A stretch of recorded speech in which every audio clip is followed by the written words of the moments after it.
America की रियासत California में महंगाई ने लोगों को बड़ी तादाद में नकल मकानी पर मजबूर कर दिया है। इसी बारे में मजीद बात करते हैं कंट्रोलर जियो न्यूज़ नसीम हैदर से।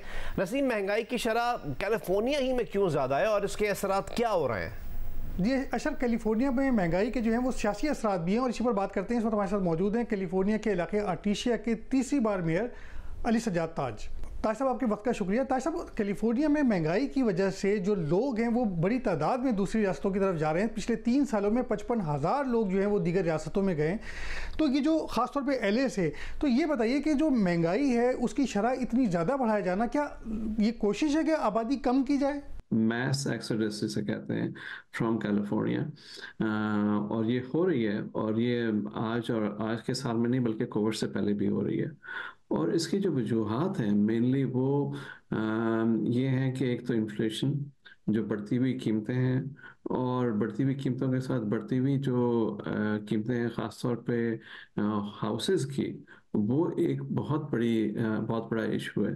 सेकंड बहुत बड़ा इशू कैलिफोर्निया में जो है वो होमलेस पॉपुलेशन है, और फिर उसके साथ होमलेसनेस के साथ क्राइम इश्यूज जो है वो बढ़ते जा रहे हैं। तो इसकी वजह से जो है ये एक्सोडस हो रहा है पॉपुलेशन का कैलिफोर्निया में। ताज साहब, आमतौर पर खाने पीने की चीज़ों के बारे में कहा जाता है कि ये एवरग्रीन बिजनेस है, मगर हमने इस साल देखा कि तकरीबन सिर्फ LA में टॉप 70 रेस्टोरेंट जो हैं वो बंद किए गए हैं। तो अंदाज़ा किया सकता है कि बाकी बिजनेसेस का क्या हाल हुआ होगा। आप ये बताइए कि जो अभी कांग्रेशनल और प्रेसिडेंशियल इलेक्शंस आ रहे हैं 2024 में, यानी कि नेक्स्ट ईयर, इस पर इसके असरात क्या होंगे? जी बिल्कुल सही आपने फरमाया कि जो फूड है और क्लोथिंग है, इट्स एवरग्रीन बिजनेस।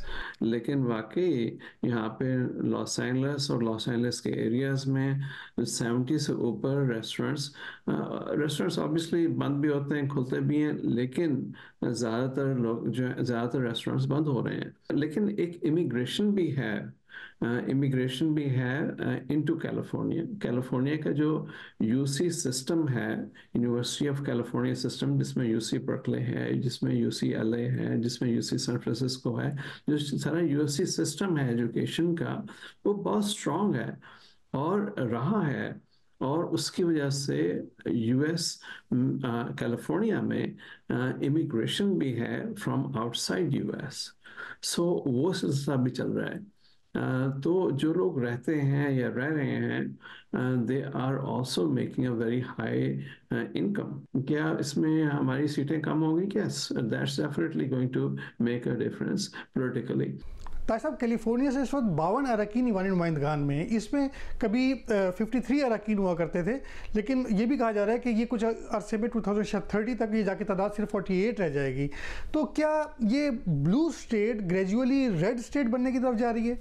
तो बिल्कुल आपकी बात बजा है। पिछले जो ये हमारी मरदमशुमारी हुई इन 10 सालों में के बाद, ये 2020 में, तो हमने एक कैलिफोर्निया में seat US house of representative की कांग्रेस की, जो वो लूज की।